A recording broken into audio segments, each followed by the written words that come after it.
दोस्तों, मैं विनय कुमार सालवी सिलेक्शन वाला यूट्यूब चैनल पर आपका फिर से स्वागत करता हूं। हमारी मैथ्स लेक्चर की जो सीरीज़ है उसमें आज मैं आपके लिए एवरेज के कुछ क्वेश्चंस लेके आया हूं। पहले हम एवरेज के बारे में इसका बेसिक समझेंगे, एवरेज क्या होता है, किस प्रकार के प्रश्न आपके एग्जाम में आते हैं, वो सब हम डिस्कस करेंगे।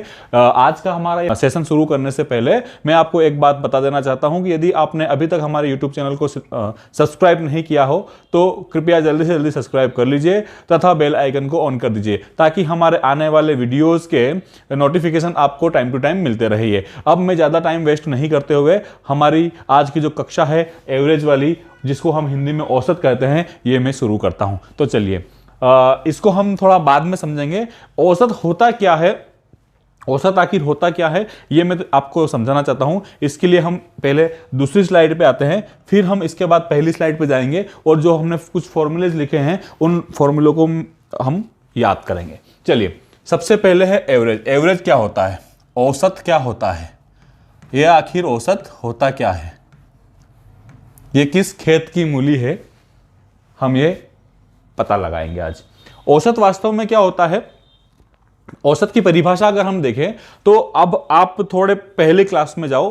जब हम स्कूल लेवल पे पढ़ते थे तो 8th क्लास में एक चैप्टर आया था जिसे हम समांतर माध्य नाम से। तो हम समांतर माध्य जो निकालते थे उसमें उसका समांतर माध्य का फॉर्मूला क्या होता था, समस्त प्रेक्षणों का योग अपन प्रेक्षण संख्या, जो जितना भी है सबका सम कर देते थे और उसमें बटे में हम क्या करते थे, उन संख्याओं का जितनी भी संख्या थी उन सबका भाग दे देते थे। तो एक एवरेज आ जाता था। वो जो मीन जो आता था, उसको मीन जो आता था, उस मीन को जो हम क्या कहते हैं, उसी को हम औसत कहते हैं। वही है औसत। मतलब हम सभी संख्याओं, दी गई संख्याएं हैं, उन सबको अगर हम जोड़ ले और उन संख्याओं को जोड़ने के बाद जो सम आता है उसमें उन संख्याओं का भाग दे दे, कितनी संख्या थी उनका भाग दे दे, तो हमें औसत प्राप्त हो जाता है। वास्तव में हम करना क्या चाह रहे हैं, वास्तव में हम करना क्या चाह रहे हैं उसको समझने के लिए मैं एक ग्राफ आपके सामने बनाता हूं। देखिए, वो इस टाइप से है।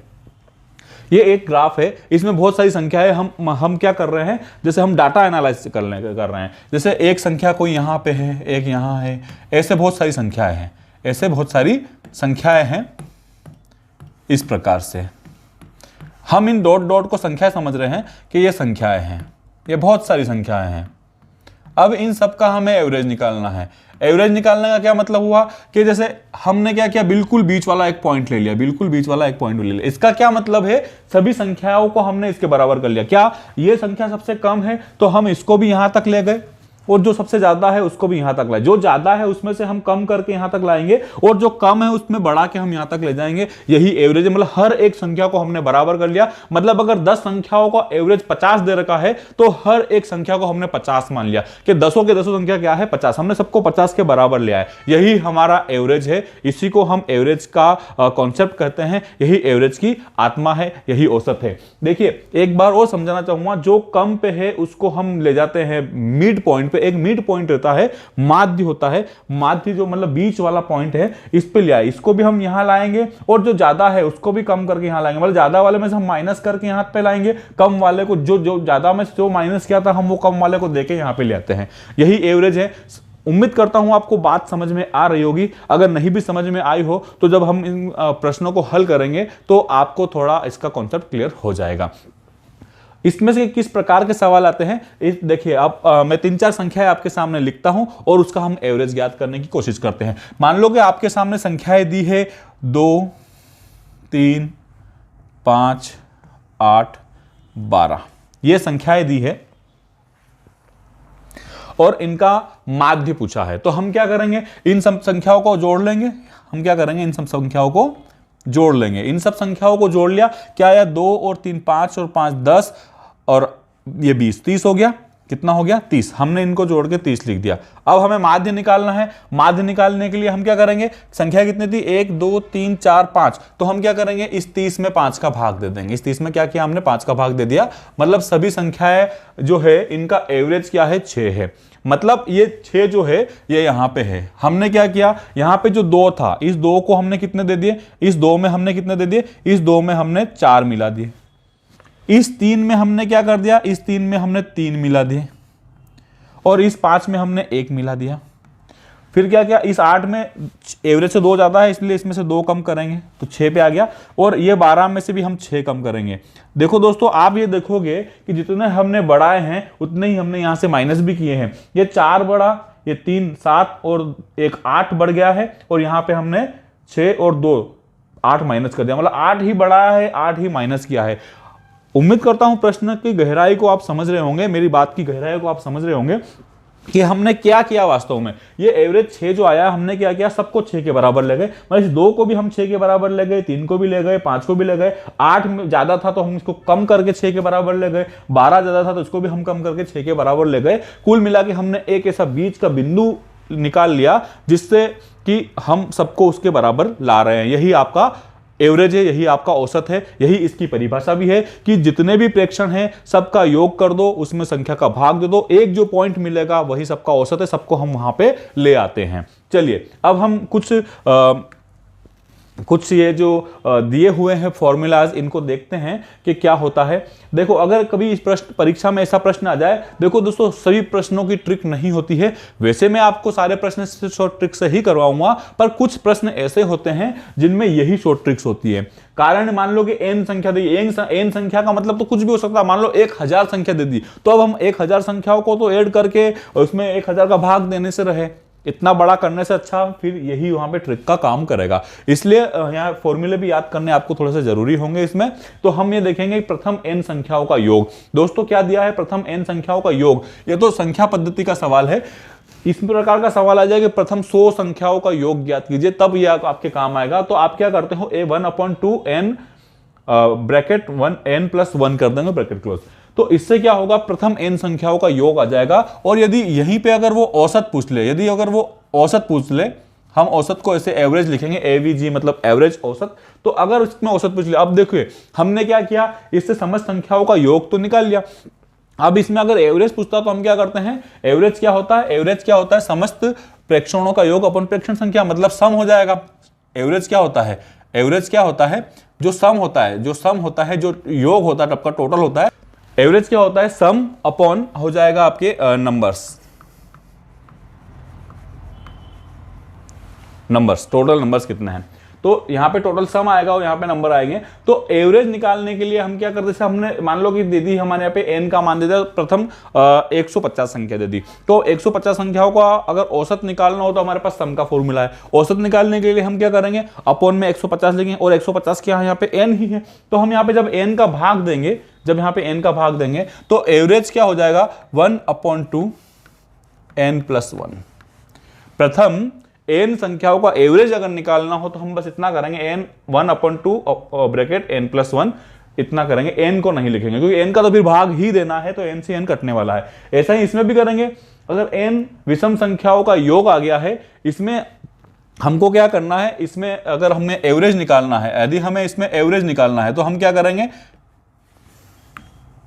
यदि हमें इसमें एवरेज निकालना है, यदि हमें इसमें एवरेज निकालना तो n स्क्वायर कर रहे हैं, अब बटे में वापस n लिखेंगे तो स्क्वायर से n कटने वाला है, मतलब एवरेज जो हो जाएगा आपके बस n, जितनी विषम संख्याएं हैं उनका एवरेज, जितनी संख्या, मान लो हमने पूछा कि प्रथम n का मतलब हमने ले लिया 100 विषम संख्याओं का औसत ज्ञात कीजिए, तो उत्तर भी आपके होगा 100। समझ रहे हो ना आप बात को। अब हमारे पास अगला प्रश्न है कि प्रथम n संख्याओं, n सम संख्याओं, अब यहाँ पे विषम था, यहाँ पे सम है, n सम संख्याओं का योग, ये क्या है, योग है n ब्रैकेट 1 + n है। यदि इसी में एवरेज निकालना हो, यदि इसी में हमें एवरेज निकालना हो तो हम क्या करेंगे, n का डिवाइड करेंगे, तो n से n क्लोज हो जाएगा, क्या बचेगा, n + 1, ये एवरेज आ जाएगा। वैसे ही अगला प्रश्न हम देखते हैं, प्रथम n संख्याओं के वर्गों का योग निकालना है, वर्गों का योग है, प्रथम n संख्याओं के वर्गों का योग, तो क्या है, 1/6 n bracket n + 1 bracket close, फिर ब्रैकेट 2n + 1 ये है। यदि इसी में हमें एवरेज पूछ ले तो हम क्या करेंगे, अपॉन में n लिखेंगे और n से n कट जाएगा। तो यदि एवरेज निकालना हो, यदि हमें इसमें एवरेज निकालना हो तो हम क्या करेंगे, n नहीं लिखेंगे, फिर हम लिखेंगे 1/6 n + 1 ब्रैकेट 2n + 1। इतना सा करेंगे, ये n हट जाएगा। जब भी एवरेज आएगा तो यहाँ से n हट जाएगा, यहाँ से स्क्वायर हट जाएगा, यहाँ से n हट जाएगा, यहाँ से n हट जाएगा, यहाँ से भी n हट जाएगा। वैसे ही इसमें देखिए प्रथम n संख्याओं के घनों का योग निकालना हो, प्रथम n संख्या के घनों का एवरेज निकालना हो तो हम एवरेज इसका कैसे निकालेंगे? इसको जब हम 2 बार लिखेंगे तो ये 2 बार संख्या दे रखी है तो ये 1/4 हो गया, क्योंकि स्क्वायर है 1/4 हो जाएगा। यहाँ पे हम लिखेंगे 1/4 और यहाँ पे n का स्क्वायर होगा इसलिए n रहेगा 1/4 इंटू n और ब्रैकेट में रहेगा आपके n+1 का स्क्वायर। आपको बस इतना सा करना है। अगर एवरेज निकालना हो तो जब n का हम भाग देंगे इसमें तो ये वाला आपका नया फॉर्मूला आ जाएगा। उम्मीद करता हूं फॉर्मूला जो है आपको समझ में आ गए होंगे। अब हम प्रश्नों की ओर बढ़ेंगे। जब हम प्रश्न करेंगे तो आपको यहाँ पे कुछ प्रश्नों में इन फॉर्मूले का यूज करेंगे और कुछ ऐसे प्रश्न भी होते हैं जो बिना फॉर्मूले के बेसिक से ही हो जाते हैं, हम उसको भी हल करेंगे। चलिए अब हम आज का जो हमारे प्रश्नों वाला जो सेशन है उसको शुरू करते हैं। चलिए आज का हमारा पहला प्रश्न है, निम्नलिखित संख्याओं का औसत कितना है? निम्नलिखित संख्याओं का औसत पूछा है दोस्तों। हमें औसत निकालना, हम क्या करते हैं इन सबको ऐड करके भाग दे देते हैं। इन सबको ऐड करके 1 2 3 4 5 6 मतलब इसमें 6 का भाग देते हैं। चलिए अब हम इसको जोड़ते हैं। पहले मैं आपको पूरा बेसिक से बताऊंगा, फिर इसको डायरेक्ट करने का तरीका भी है जो मैंने आपको बताया था किसमें कितना जोड़ना। एक हम काल्पनिक माध्य मान के भी इसको कर सकते हैं, पर अभी हम चूंकि हम इसको सीख रहे हैं इसलिए हम एक बार इसको ऐड करके सीखते हैं पहले। चलिए 3 और 1 4 और 7 11 और 3 14 और 9 23 23 और 5 28 के 8 हासिल का 2 हो गया, ये 8 ये 15 21 29 33 33 और 7 40 और इसमें टोटल संख्या कितनी है 1 2 3 4 5 6 तो हम 6 का इसमें डिवाइड देंगे तो ये हो जाएगा 6 से हम जब काटेंगे तो 6 6 36 होता है, 4 बच गया, 6 7 42 6 8 48 68 आएगा। डी वाला जो ऑप्शन है यही आपका सही उत्तर है। उम्मीद करता हूं ये औसत की जो तरीका है ये बेसिकली तो आपको समझ में आया होगा। अब हम इसको क्या करते हैं, अब हम इसको एक दूसरे तरीके से करने की कोशिश करते हैं। चलिए हम देख लेते हैं इन सब में क्या है। इन सब में देखो 68 के जो इसका योग है इसमें 68 तो नहीं है। हम इसमें से किसी भी एक संख्या को हम एवरेज मान लेते हैं जिसको हम काल्पनिक माध्य बोलते हैं। इन्हीं में से हम किसी एक संख्या को एवरेज मान लेते हैं तो ऐसा लग रहा है देखो ये इधर ज्यादा है, ये कुछ बड़ा है, ये कुछ छोटा है, कुछ छोटा है, लगभग ये एवरेज हो सकता है। तो हमने क्या माना कि सब एवरेज, सब क्या है, सब जो है 66 है। चलिए सब 67 है तो हमने क्या किया, यहाँ पे भी 67 लिख लिया, इसको भी 67 बना दिया, इसको भी 67 बना दिया, इसको भी 67 बना दिया, इसको भी 67 बना दिया और इसको भी 67 बना दिया। तो अब हम देखेंगे कि इसके पास इस एवरेज से कितना ज्यादा है, इसके पास इस एवरेज से कितना ज्यादा है, इस जो काल्पनिक हमने माध्य माना है उससे कितना ज्यादा है। तो हमने काल्पनिक से देखा कि 3 और 5 8 इसके पास ज्यादा है तो हमने 8 यहां लिखा। और इसके पास कितना कम है, हमको फिर थोड़ा सा अंतर देखना पड़ेगा। इसके पास कितना कम है, इसके पास 17 और 18 कम है, मतलब इसके पास 8 तो ज्यादा है 18 कम है। फिर इसके पास कितना ज्यादा है, तो इसके पास ज्यादा है आपके 16, इसके पास कितना ज्यादा है 16 तो हमने यहाँ पे 16 ऐड कर लिया। फिर देखिए इसके पास तो 0 हो गया इसलिए हमने क्या कर दिया 0। इसके पास कितना ज्यादा है 4 तो हमने लिख लिया 4। और इसके पास कितना कम है, इसके पास कम है 4 तो हमने लिख लिया 4। देखिए 4 से 4 आपका कैंसिल होने वाला है। और देखना इसमें क्या हो रहा है, 16 तो प्लस हो रहा है, 8 प्लस हो रहा है, 16 और 8 जोड़ेंगे आएगा आपके 24, 24 में से फिर 18 माइनस कर देंगे आएगा 6। मतलब ये कुल मिला के प्लस का 6 है। ये 6 क्यों ज्यादा आ रहा है, क्योंकि हमने काल्पनिक माध्य माना था, कोई वास्तविक माध्य वो नहीं था, तो हम 6 ले आए। इस 6 में इसमें क्या करेंगे हम, इसमें क्या करेंगे हम, क्योंकि ये जो है 6 संख्याएं हैं, ये 6 ज्यादा जो आ रहा है ये सब में बराबर बराबर बटेगा, सब में बराबर बराबर बटेगा तो हर एक की पाती में कितना आएगा 1 आएगा, और हर एक की पाती में 1 आएगा तो वो एक हर एक में 1 1 जुड़ जाएगा, मतलब एवरेज आपके कितना हो जाएगा 68। यही आपका एवरेज है। 67 में हमने क्या कर दिया 1 को जोड़ के 68 ले आए हैं। आप चाहे तो ऐसे भी कर सकते हैं। आपको अभी ये ट्रिक थोड़ी बड़ी लग रही होगी, पर आप जब इसमें महारत हासिल कर लोगे तो आपको फिर ये ट्रिक ठीक लगेगी। क्योंकि क्या होता है कि ये सब ऐड करने में जितना टाइम लगता है उतने में तो हम इसका डिफरेंस देख के उसको जल्दी से, क्योंकि देखो यहाँ पे कट गया था, वैसे हम और भी संख्या हो सकती है जो कट जाए, हम इसमें यहाँ पे भी ऐसा कर सकते थे। देखो यहाँ पे माइनस का 18 है, माइनस का 16 है, मतलब माइनस का 2 बचा, अब 8 में से 2 माइनस करके 6, ऐसा भी कर सकते थे। तो इसको हम देख के भी हम सोल्व कर सकते हैं, इसलिए हम इस ट्रिक का उपयोग कर सकते हैं। आगे आपकी मर्जी है, आप चाहे तो इसका भी यूज कर सकते हो, कोई प्रॉब्लम नहीं है, पर ये एक समझाने के लिए था। अगर आपको समझ में आ गया हो तो बहुत ही अच्छी बात है, यदि नहीं भी समझ में आया है तो घबराने की जरूरत नहीं है। अभी हम अगले प्रश्न की ओर बढ़ते हैं। अगला प्रश्न है, प्रथम 100 धनात्मक पूर्णांकों का औसत ज्ञात कीजिए। प्रथम 100 धनात्मक पूर्णांकों का औसत ज्ञात कीजिए। देखिए धनात्मक पूर्णांक मतलब 1 से स्टार्ट हो गए, धनात्मक पूर्णांकों का क्या चाहिए, औसत चाहिए, और इसमें ना तो सम है ना विषम है, क्या पूछा है, औसत पूछा है। प्रथम 100 धनात्मक पूर्णांकों का औसत पूछा है। दोस्तों मैं अब इसमें आपको एक बेसिक बात, जो एक बहुत ही गूढ़ रहस्य है इसका, वो बताना चाहता हूं। जब भी गैप बराबर हो, एवरेज में देखो प्रथम 100 धनात्मक पूर्णांक है, मतलब 1 के बाद 2 आएगा, फिर 3 आएगा, फिर 4 आएगा, फिर 5 आएगा, ऐसे करते करते 100 आएगा। तो सब में गैप कितनी है, सब में गैप क्या है, सब में गैप बराबर है, 1 की गैप है। जब गैप बराबर हो, एवरेज में कैसे हम एवरेज निकालते हैं, जब गैप बराबर हो तो उसको हम क्या करते हैं, सबसे पहला पूर्णांक क्या होगा, 1 होगा, और सबसे आखिरी वाला पूर्णांक क्या होगा, 100 होगा। हम क्या करते हैं, इन दोनों को जोड़ के 2 का भाग दे देते हैं। तो 100 और ये 101 में जब हम 2 का भाग देंगे तो 101 में जब हम 100 का भाग देंगे तो आएगा 50.5। यही आपका सही उत्तर है। ऑप्शन में कहीं भी नहीं है, आप ई वाला ऑप्शन लिख लीजिए, यही आपका सही उत्तर है, 50.5 आएगा।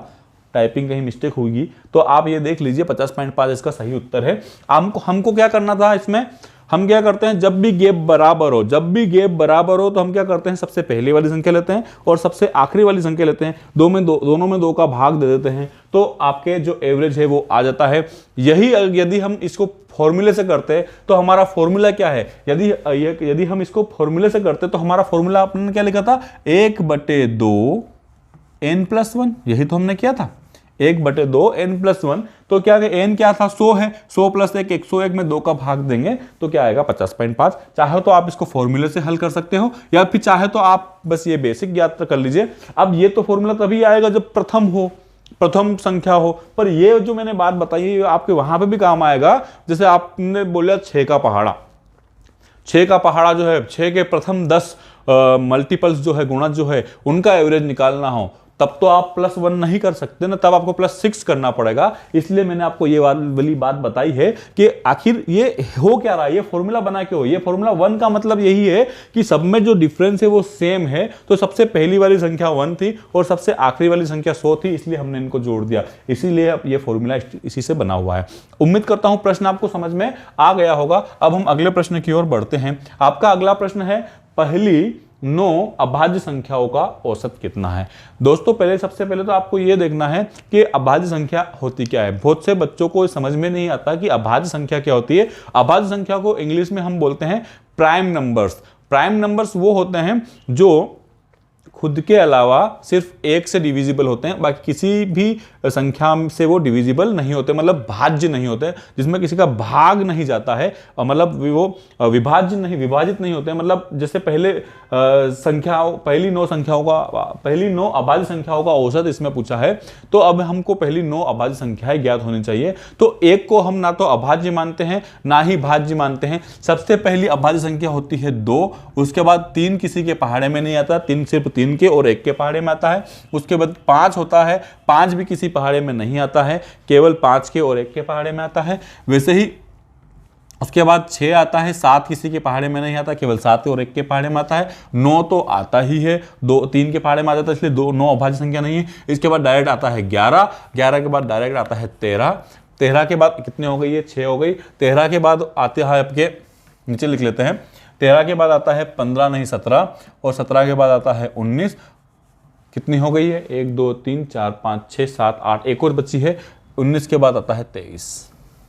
ये सब अभाज्य संख्या है। उम्मीद करता हूं अभाज्य संख्याओं का मतलब आपको समझ में आ गया होगा। वह संख्या है जो सिर्फ एक से डिविजिबल हो या खुद से डिविजिबल हो, उसी को हम अभाज्य संख्या कहते हैं, उसी को हम प्राइम नंबर्स बोलते हैं। जैसे 2 है, 2 सिर्फ 2 की टेबल में और 1 की टेबल में आता है, एक से ही भाग, इसमें 2 से ही भाग जाता है और 1 से ही भाग जाता है, इसलिए यह अभाज्य संख्या है। वैसे ही यह भी जो है यह भी अभाज्य संख्या है, क्योंकि इसमें 3 जो है 3 की ही टेबल में आता है और 1 की ही टेबल में आता है, बस 2 टेबल में आता है, 1 की और 3 की। वैसे 5 भी सिर्फ 1 की और 5 की टेबल में आता है, और जो 7 है ये भी केवल 1 और 7 की टेबल में आता है, 11 भी 1 और 11 की टेबल में आता है, 13 भी ऐसा ही है, 17, 19 और 23 जो संख्या है ये ऐसी संख्याएं हैं जो खुद की टेबल में आती है या फिर 1 से, क्योंकि 1 की टेबल में तो सभी संख्याएं आती है, दुनिया की कितनी भी संख्याएं हो, जो भी जितने भी इंटीजर्स है, जो मतलब पॉजिटिव इंटीजर्स है और मतलब पूर्णांक है, वो सभी 1 की टेबल में आते हैं। तो 1 की टेबल में तो सभी आते हैं, मतलब आप चाहे 1 को छोड़ भी दें तो 2 सिर्फ 2 की टेबल में आता है, 3 सिर्फ 3 की टेबल में आता है, 19 सिर्फ 19 की टेबल में आता है, इसलिए इन सबको हम अभाज्य संख्या कहते हैं। अब क्या करते हैं, इसका कोई फॉर्मूला या डायरेक्ट ट्रिक नहीं है, क्योंकि यहाँ पे 9 दिया है, अब अगली बार वो 100 दे दे, क्या कर सकते हैं। तो अभाज्य संख्याओं तो कुछ भी हो सकती है, अभाज्य संख्याएं कुछ भी हो सकती है और उनमें गैप भी फिक्स नहीं है। जैसे यहाँ पे क्या है, गैप 1 है, यहाँ पे 2 है, फिर यहाँ 2 है, तो अगली बार 4 आ गई, फिर 2 आ गई। इनमें क्या कोई ऐसा फिक्स नहीं है कि अगली अभाज्य संख्या में कितना डिफरेंस हो। अगर वो डिफरेंस फिक्स होता तो हम इसका भी एक फॉर्मूला बना देते ताकि बच्चों को करने में आसानी होती। पर हम क्या करेंगे इसमें, अब हमारी मजबूरी है कि हम इन सबको जोड़ के भाग देने के लिए बाउंडेड हो गए हैं। तो हम क्या करेंगे, इन सबको जोड़ेंगे और पहली 9 अभाज्य संख्या है, इसलिए इसमें 9 का भाग दे देंगे। चलिए हम जोड़ते हैं, 2 3 5 5 10 17 और 28 28 31 41 41 और 17 जोड़ेंगे 58 58 9 होगा 67, ये हो गया 77 77 और 23 100 हो गया। 100 में हमें देना है 9 का भाग। मतलब आप इतना तो याद कर ही सकते हैं कि प्रथम 9 अभाज्य संख्याओं का योग 100 होता है। का मान लो कभी यही प्रश्न आ जाए एग्जाम में, मान लो यही प्रश्न आ जाए कि प्रथम 9 संख्याओं का औसत क्या है, टाइम आपका वेस्ट करने के लिए, तो आपको ये याद होना चाहिए कि प्रथम 9 संख्याओं का योग जो होता है वो 100 होता है। अब 9 का इसमें भाग देना है, 9 का जब मैं भाग दूंगा तो 11 बार तो पूरा चला जाएगा, 11 9 99 तो 1 बच जाएगा, तो 1/9 11 सहित 1/9 जो हो वही आपका आंसर है, डी वाला ऑप्शन सही है। उम्मीद करता हूं प्रश्न समझ में आ गया होगा। इस वाले प्रश्न को करने की कोई अन्य ट्रिक नहीं है, आप चाहे तो वो वेरिएशन वाली ट्रिक यूज कर सकते हैं। आप कोई भी एक संख्या मान लीजिए, चाहे वो 11 मान लीजिए, 11 को एवरेज मान लीजिए और सबसे उसका डिफरेंस ले लीजिए। जो भी डिफरेंस आएगा, डिफरेंस को प्लस माइनस करने के बाद जो भी संख्या बच रही है उसमें आप 9 का भाग देंगे। उसी 9 का भाग देने के बाद जो संख्या आती है उसमें आप 11 जोड़ दोगे तो आपके सवाल का यही उत्तर आ जाएगा। उम्मीद करता हूं प्रश्न आपको समझ में आ गया होगा। अब हम अगले प्रश्न की ओर बढ़ते हैं। अगला प्रश्न है, प्रथम 10 सम संख्याओं का औसत कितना है। दोस्तों प्रथम 10 सम संख्याओं का औसत पूछा है। हमें क्या करना है, फॉर्मूले को भूल जाओ, फॉर्मूले को भूल जाओ। पहली सम संख्या क्या होगी, 2। लास्ट सम संख्या क्या होगी, 10 है तो 20, क्योंकि एक छोड़ के एक सम संख्या होती है। इनमें हम 2 का भाग दे देंगे, आपका आंसर आ जाएगा। ये हो गया आपके 22, 22 में 2 का भाग देंगे, आएगा 11। सी वाला ऑप्शन सही है। उम्मीद करता हूं प्रश्न समझ में आ गया होगा। यदि आपको फॉर्मूला याद है तो यदि सम संख्या दे रखी है, तो आप इसी में 1 जोड़ के इसका आंसर ला सकते हैं। इसी में n जोड़ के आप उत्तर ला सकते हैं। 1 जोड़ देंगे, प्रथम 10 सम संख्याओं का योग है। मान लो 20 होता तो उत्तर 21 हो जाता, अगर 23 होता तो उत्तर 24 हो जाता। मतलब क्या है कि सम संख्याओं का जो औसत है वो उन संख्याओं की जितनी भी संख्याएं हैं उनमें 1 जोड़ के उसका उत्तर आना है। यदि आप मान लो भूल गए परीक्षा में तो आपको ये ट्रिक अपनानी है। आपको क्या करना है, सबसे पहली संख्या क्या थी, 2 और सबसे आखिरी संख्या होगी 20, दोनों को जोड़ेंगे आएगा 22, 2 का भाग देंगे आएगा 11 उत्तर। आप ऐसे भी कर सकते हैं या फिर डायरेक्ट, अगर सम संख्या है, यदि सम संख्या है तो 1 जोड़ के आंसर आएगा, और यदि विषम संख्या होती तो 10 का 10 ही उत्तर हो जाता। चलिए अब हम अगले प्रश्न की ओर बढ़ते हैं। क्या है अगला प्रश्न, 100 से कम सभी विषम संख्याओं का औसत कितना है। 100 से कम सभी विषम संख्याओं का औसत, मतलब 100 से कम, इसमें n की संख्या नहीं दे रखी है। अब 100 से कम सबसे बड़ी विषम संख्या क्या होगी जो 100 से कम हो, वो होगी 99। और सबसे पहली विषम संख्या क्या होती है, सबसे पहली विषम संख्या होती है 1। तो हम क्या करेंगे, एक इसमें जोड़ देंगे। सबसे पहली विषम संख्या 1 है और सबसे बड़ी विषम संख्या 99 है, 100 से कम। तो हम इसमें क्या करते हैं, मैंने आपको एक बेसिक बताया था, जब भी गैपिंग कम हो तो सभी विषम संख्याओं में 2 की गैप होंगी। पहली विषम संख्या 1 है, अगली विषम संख्या 3 है, फिर उसके बाद 5, फिर उसके बाद 7, फिर 9, फिर 11, ऐसे 2-2 की गैप में विषम संख्या है। सभी का गैप जो बराबर हो तो हम क्या करते हैं, सबसे पहली संख्या और सबसे आखिरी संख्या को जोड़ के 2 का भाग दे देंगे तो एवरेज आ जाता है। तो हमने क्या किया, सबसे पहली विषम संख्या है 1 और सबसे लास्ट विषम संख्या है 99। हमने क्या किया, इसमें 2 का भाग दे दिया। जब 100 में हम 2 का भाग देंगे, 100 में जब हम 2 का भाग देंगे तो कितना आ जाएगा, 50। यही आपका उत्तर है डी वाला। 100 से कम सभी विषम संख्याओं का पूछा दिया था, इसलिए हमने ऐसा कर दिया। आप चाहो तो यही 2 का भाग दे दीजिए, क्योंकि 100 से कम 99 होंगे, एक जोड़ेंगे तो फिर 100 हो जाएगा, मतलब 100 में अपने 2 का भाग देके आंसर आ जाएगा। उम्मीद करता हूं प्रश्न की गहराई को आप समझ रहे होंगे। चलिए अब हम अगले प्रश्न की ओर बढ़ते हैं। अपना अगला प्रश्न है 6 के प्रथम 5 गुणजों का औसत ज्ञात कीजिए। दोस्तों जैसा कि मैं पहले ही बता चुका हूं कि 6 के गुणज मतलब 6 के मल्टीपल्स। 6 के मल्टीपल्स क्या होंगे, 6, 12, 18, फिर 24 और 30, ये 5 गुणज हैं। अब क्या होता है, एवरेज का क्या मतलब होता है, सबको हम बीच में लाते हैं, सबको हम क्या करते हैं, बीच में लाते हैं। तो आपको पता है, जब मैं संख्या लिखूं, मैं आपको समझाने के लिए लिख रहा हूं ताकि आपका डाउट जो है वो कभी आए नहीं दिमाग में और सारे जो कॉन्सेप्ट है वो क्लियर हो जाए। मैं पहला गुणज, दूसरा, तीसरा, चौथा और 5वां, ये 5 चीजें लिखी है। जब मैं इसका औसत ज्ञात करूंगा तो क्या आएगा, सबसे बीच वाली संख्या औसत होगी, क्योंकि सब में गैप बराबर, सब में जब गैप बराबर हो तो बीचों बीच वाली संख्या जो होती है वही औसत होती है। तो बीचों बीच वाली संख्या इसमें क्या है, 3 है। मतलब 6 का जो तीसरा गुणज होगा वही आपका औसत होगा ना, तो 6 तिया क्या हो गया, 18। यही आपका उत्तर है। उम्मीद करता हूं प्रश्न समझ में आ गया होगा। आप चाहो तो इसको ऐसे भी लिख सकते हैं, 6, 12, 18, 24 और 30। अब मैंने आपको बताया था पहली संख्या और आखिरी संख्या को जोड़ के 2 का भाग देंगे, तो पहली संख्या और आखिरी संख्या क्या है, जोड़ेंगे, आएगा 36, 36 में 2 का भाग देके 18। उम्मीद करता हूं प्रश्न बड़ी ही अच्छी तरह से आपको समझ में आ रहा होगा, पर इतना ना करते हुए जब हमको पता है कि बीच वाली जो तीसरी संख्या है वही एवरेज है, तो हम क्यों ना 6 में 3 का डायरेक्ट मल्टीप्लाई कर दें, कर सकते हैं हम ऐसा। चलिए अब हम अगले प्रश्न की ओर बढ़ते हैं। आपकी शकल से लग रहा है कि आपका डाउट क्लियर हो गया है। अब हम देखते हैं अगला प्रश्न क्या है। अगला प्रश्न है, प्रथम 10 प्राकृत संख्याओं के वर्गों का औसत कितना है। दोस्तों इसके लिए जो फॉर्मूला था वो फॉर्मूला क्या था, 1/6 n + 1 2n + 1। यहां पे तो क्या छोटी संख्या 10 है तो हम कर भी सकते हैं, ज्यादा टाइम मतलब 10 पहले इन सबके वर्ग लिखेंगे, 1 का वर्ग 1, 2 का 4, 3 का 9, 4 का 6, 5 का 25, फिर इन सबको जोड़ेंगे, थोड़ा टाइम वेस्ट हो जाएगा। इसलिए हम क्या करते हैं, इसको एक जो फॉर्मूला है इसका यही शॉर्ट ट्रिक है।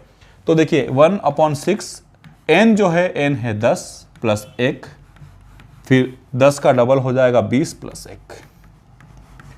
क्या करेंगे, 1/6 ये हो जाएगा 11 और ये हो जाएगा 21। हम जब 3 से इसको काटेंगे तो आएगा 2 आएगा, और जब इसको 3 से काटेंगे तो आएगा 7। अब आपके हो गया 11 में 7 का मल्टीप्लाई करने पे 77 आता है। 77 में जैसे ही हम 2 का डिवाइड देंगे, 77 में 2 का डिवाइड करेंगे तो आएगा 38.5। डी वाला जो ऑप्शन है यही आपका सही उत्तर है। दोस्तों इसकी यही शॉर्ट ट्रिक है, क्योंकि वर्ग जब हम लेते हैं तो उनका जो डिफरेंस होता है वो ना तो इक्वल होता है, वो चेंज होता रहता है। अगले वाली वर्ग में फिर ज़्यादा डिफरेंस बढ़ जाएगा, फिर उसके अगली संख्या का वर्ग लेंगे तो और ज़्यादा डिफरेंस बढ़ जाएगा। जब डिफरेंस सेम नहीं होता है तो हमें फिर उसको पूरा करना पड़ता है, और यदि हम सबका वर्ग निकाल के उनको जोड़ेंगे और फिर उसमें 10 का भाग देंगे तो कहीं ना कहीं टाइम ज़्यादा लगेगा। इसलिए सबसे अच्छी बात यही है कि आप यदि इसमें फॉर्मूला याद कर लो तो आपके लिए बेस्ट रहेगा। वर्गों का योग पूछे तो हम इसमें n का मल्टीप्लाई भी कर देंगे। केवल औसत पूछे तो हम क्या करेंगे, 1/6 n + 1, और फॉर्मूला तो आपको याद है। अगर आपको फॉर्मूला याद है तो आप डायरेक्ट ही करो ना, इसको 1/6 लिखा इसमें 11 जोड़ दिया, हम डायरेक्ट फॉर्मूला वहां पे लिखने की जरूरत नहीं है, हम क्या करेंगे डायरेक्ट 1/6 लिखेंगे। देखा कि अच्छा n+1 होता है, इसलिए डायरेक्ट मन ही मन में n+1 करेंगे और मन ही मन में इसको 2 मल्टीप्लाई करके फिर +1 करेंगे। आपको डायरेक्ट इतना ही वहां करना चाहिए, आपको फॉर्मूला लिख के उसको पूरा सोल्व करके किसी को बताना नहीं है, आपको तो सिर्फ वहां पे जो ऑप्शन है उनमें से एक को टिक करना है। तो आप इसी शॉर्ट ट्रिक से यूज करेंगे। क्या करोगे कि 1/6 एक बार एक जोड़ दिया, फिर एक बार डबल करके एक जोड़ दिया, काट के उत्तर ले आए। चलिए अब हम अगले प्रश्न की ओर बढ़ते हैं। आपका अगला प्रश्न है 5 संख्याओं का औसत 9 है, कौन सी संख्या जोड़ी जाए कि औसत 11 हो जाए। दोस्तों इस प्रश्न को हल करने के लिए मैं आपको एक और गूढ़ रहस्य बताना चाहता हूं।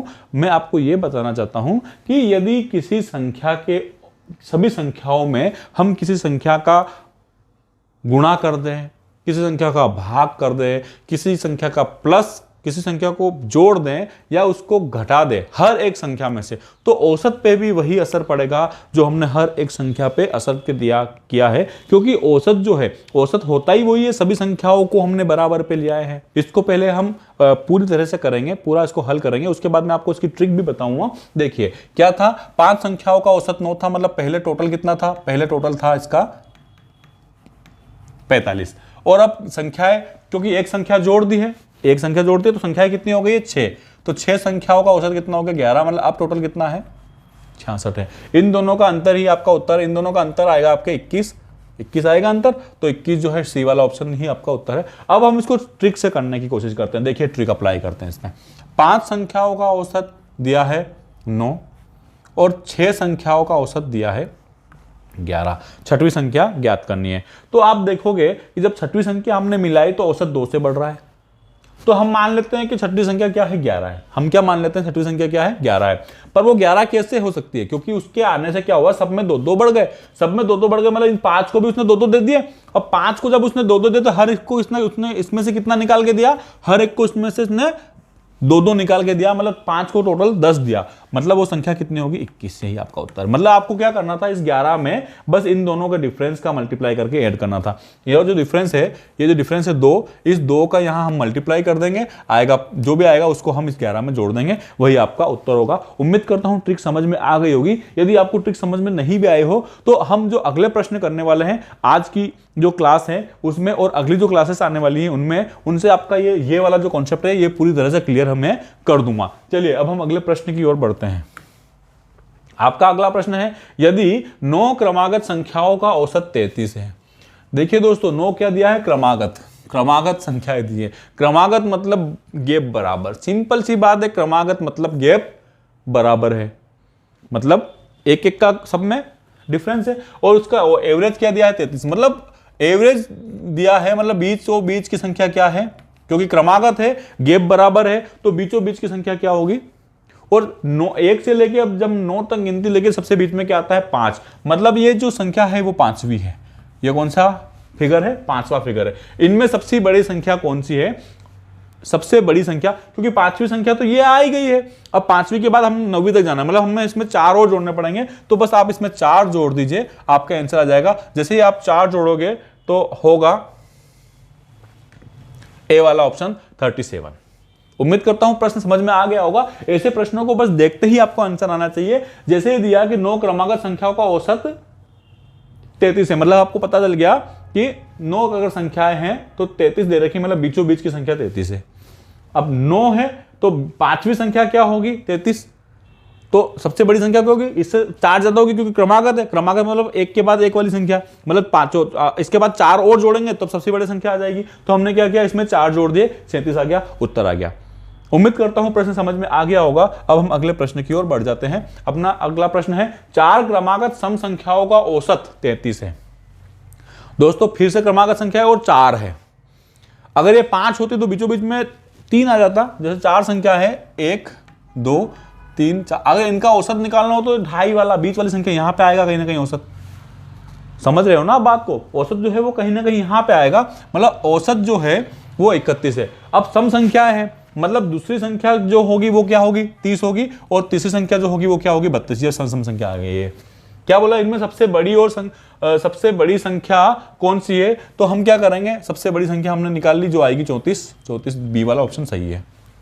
उम्मीद करता हूं प्रश्न समझ में आ गया होगा। आपको इसको देखते से उत्तर देना है। यदि क्रमागत संख्या दी हो, क्रमागत सम संख्या दी हो, 4 है, हम क्या करेंगे, 4 है तो हम क्या करते हैं, अगर 31 में हम क्या कर देते हैं, 4 में से 1 कम करके जोड़ देंगे। क्या करेंगे हम, इसकी ट्रिक क्या है, 31 में हम क्या करेंगे, इस अलग से इसको अलग कलर करके मैं बताता हूं आपको। अगर 31 दिया है तो हम क्या करेंगे, ये 4 है, 4 में से हम -1 कर देंगे, क्या आएगा 3, क्या आएगा 3। 31 और 3 कितना होगा, 34 है, ये आपका उत्तर है। उम्मीद करता हूं प्रश्न समझ में आ रहा होगा। यदि यहां पे 5 होता तो हम क्या करते, इसमें 4 जोड़ देते हैं। हम क्या करते हैं, सबसे बड़ी संख्या यदि यहां पे 5 होता तो उसमें हम क्या करते हैं, 5 अगर होता तो फिर 31 आता ही नहीं सम, जो भी होता यहां पे अगर 5 होता तो यहां पे कुछ और औसत होता तो उसमें हम क्या कर देते, 4 जोड़ देते, तो आपका उत्तर आ जाता। उम्मीद करता हूं प्रश्न समझ में आ गया होगा। अब हम अगले प्रश्न की ओर बढ़ते हैं। आपका अगला प्रश्न है, सतत 5 विषम संख्याओं का औसत 95 है। सतत 5, अब देखो 5 है मतलब 5 संख्याएं, यदि n इक्वल टू कोई सम संख्या विषम संख्या होगी तो बीचों बीच वाली जो संख्या होती है वही आपका क्या होता है, क्योंकि गैपिंग बराबर है तो बीचों बीच वाली संख्या क्या होगी, औसत होगी। तो औसत जो है ये 95 जो है वो तीसरी संख्या है। क्या दिया है, दूसरी सबसे छोटी संख्या ज्ञात कीजिए, मतलब ये वाली संख्या पूछी है, तो मतलब वो कितनी होगी, 93। यही आपका सही उत्तर है। उम्मीद करता हूं प्रश्न बड़ी ही अच्छी तरह से समझ में आ रहे होंगे और प्रश्न को हल करने का तरीका भी आपको समझ में आ रहा होगा और मजा भी आ रहा होगा, क्योंकि सवाल इतने रोमांचक है, इतना मतलब मस्त कर देने वाले सवाल है कि अरे वाह, ये तो सवाल इतना सिंपल था। इससे पहले आप समझ रहे होंगे कि यार ये कैसे, पहले 5 संख्याओं का औसत है तो उसमें 5 का मल्टीप्लाई करना पड़ेगा, पर ऐसा नहीं है, हम डायरेक्ट इसको हल कर सकते हैं। चलिए अब हम अगले प्रश्न की ओर बढ़ते हैं। दोस्तों आपका प्रश्न है, ए, बी, सी तथा डी 4 क्रमागत विषम संख्या है। 4 क्रमागत विषम संख्या है, ये ए है, यहाँ पे बी है, यहाँ पे सी है और यहाँ पे डी है। ये 4 बराबर विषम संख्या है, क्रमागत विषम संख्या है और इनका औसत, जब भी देखो यहाँ पे अगर सम संख्या है तो सम संख्याओं का औसत इन दो संख्याओं के बीच वाला होगा। अगर यहाँ पे एक संख्या और होती, ई भी होती, तो सी को हम औसत मान लेते, वो 42 का मान हो जाता, सी का मान हो जाता 42। पर यहाँ पे ऐसा नहीं है, यहाँ पे क्या है, बी और सी के बीच वाली संख्या जो होगी वही आपका औसत होगी। तो बी और सी के बीच में क्या है, 42 है। मतलब यदि मैं यहां इसमें से 1 माइनस कर दूं और इसमें 1 जोड़ दूं तो बी और सी की वैल्यू आ जाएगी।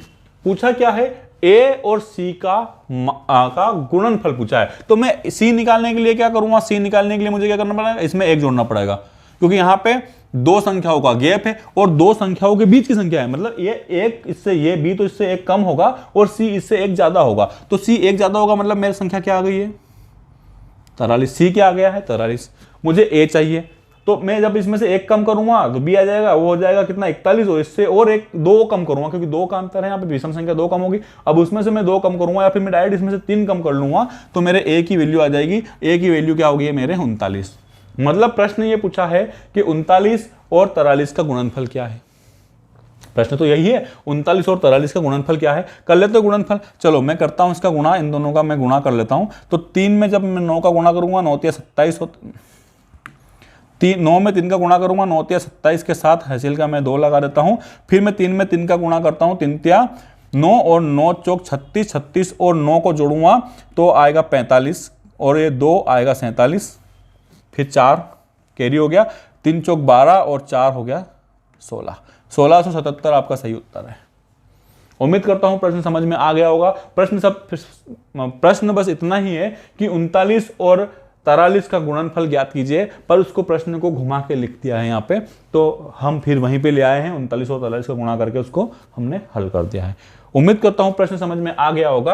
अब हम अगले प्रश्न की ओर बढ़ेंगे।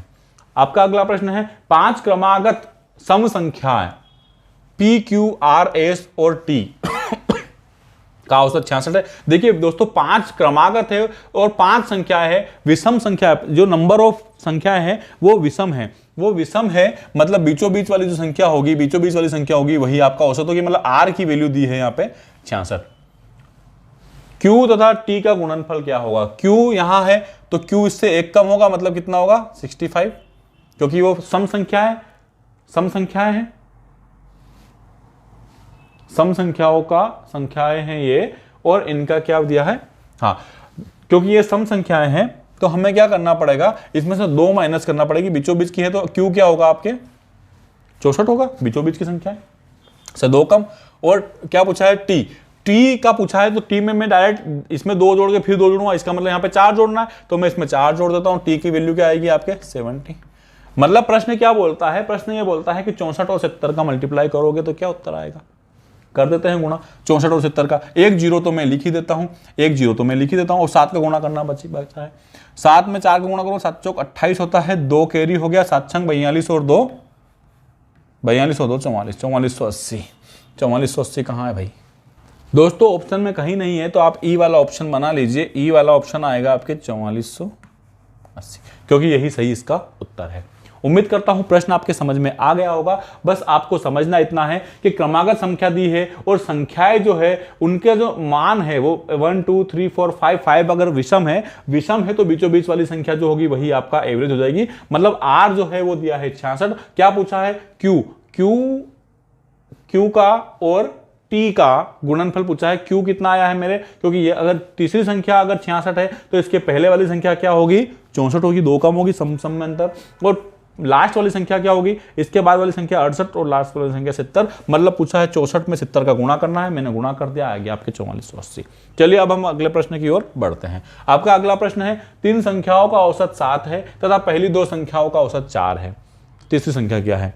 देखिए 3 संख्याओं का औसत कितना दिया है, 7 है। 3 संख्याओं का औसत 7 दिया है। इसको हम पहले पूरा कर लेते हैं, तो कितना टोटल होगा 21, क्योंकि छोटी छोटी संख्या है, पूरा भी कर ले तो कोई ज्यादा टाइम वेस्ट नहीं होने वाला है।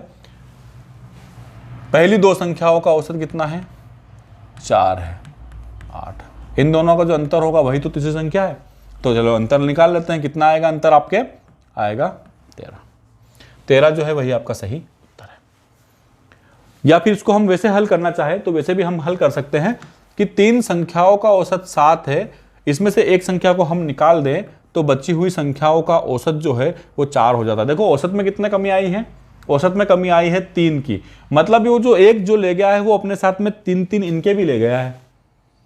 मतलब वो जो ले गया है, मान लो कि वो संख्या अगर 4 ही होती तो वो संख्या 4 होती, तो क्या करते हैं हम, क्या करेंगे इसमें, वो अपने साथ कितना ले गया है, अपने साथ इनके भी पाती के वो 3 ले गया है। मतलब वो 3 इनके पाती में से भी ले गया है, मतलब वो कितने ले गया, इसके साथ में 9 ले गया है। 4 और 9 जोड़ेंगे तो आएगा 13।